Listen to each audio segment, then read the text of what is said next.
Hey everyone, welcome back to the world of Mithraeum. In this video, we'll be diving deep into the heart of your settlement, its buildings and resources.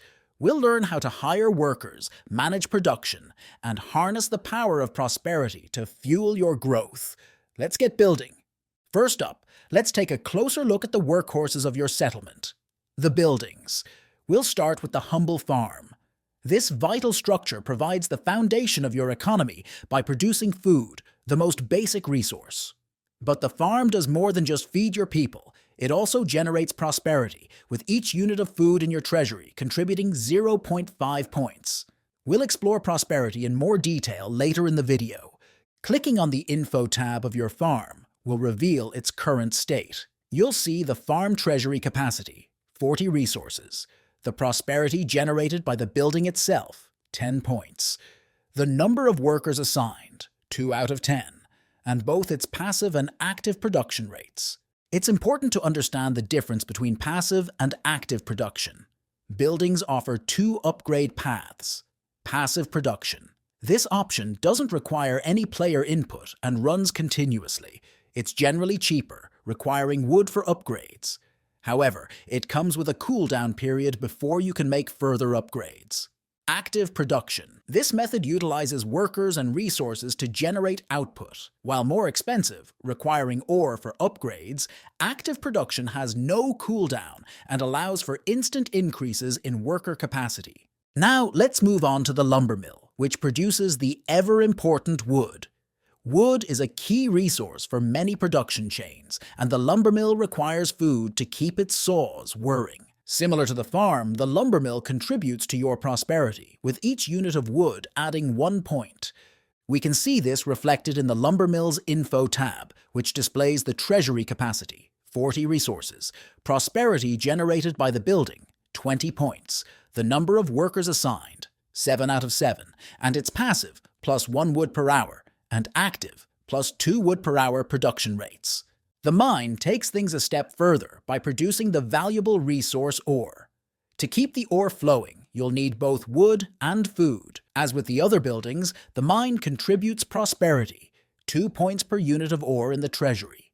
Finally, we reach the pinnacle of the production chain, the smithy. This essential building transforms your raw materials into ingots, the most valuable resource in the game. To fuel the forge, you'll need a steady supply of ore, wood, and food. The smithy truly rewards your efforts, generating 3 points of prosperity for each ingot stored in the treasury. The town hall plays a crucial role in managing your workforce. Here, you can hire new workers to staff your buildings and keep production humming. The cost of workers fluctuates based on the demand in your region. The town hall also displays a helpful breakdown of the prosperity generated by each of your other buildings. In your settlement overview, you'll find a clear picture of your current economy, including production rates for each resource. To collect these resources and add them to your wallet, simply click the handy Harvest button. Need to shift resources or workers between buildings? No problem. Simply access the Assign Resources or Workers button within the building menu.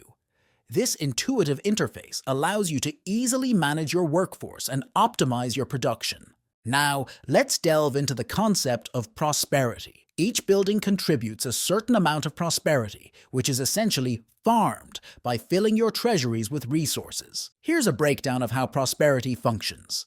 Max prosperity. This parameter increases as your settlement develops and is used exclusively for hiring workers in the town hall. However, you'll also need sufficient current prosperity to make these hires. Current prosperity.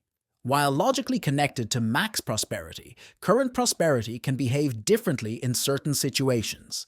It decreases when you hire workers or incur penalties during hex capture attempts. Conversely, it increases when you demilitarize troops stationed in your barracks. Current prosperity also plays a role in placing bonus bets during hex captures, though it isn't consumed in the process. You simply need to have a sufficient supply on hand.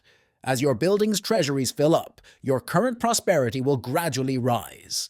It's important to note that prosperity can also fall if your resources are plundered during a siege, or if a building undergoes upgrades. Thanks for joining us on this exploration of your settlement's core. By effectively managing your buildings, resources, and worker force, you'll be well on your way to building a thriving Mithraeum empire. In the next video, we'll venture beyond your settlement walls and explore the exciting world of armies, battles, and strategic maneuvering. See you there!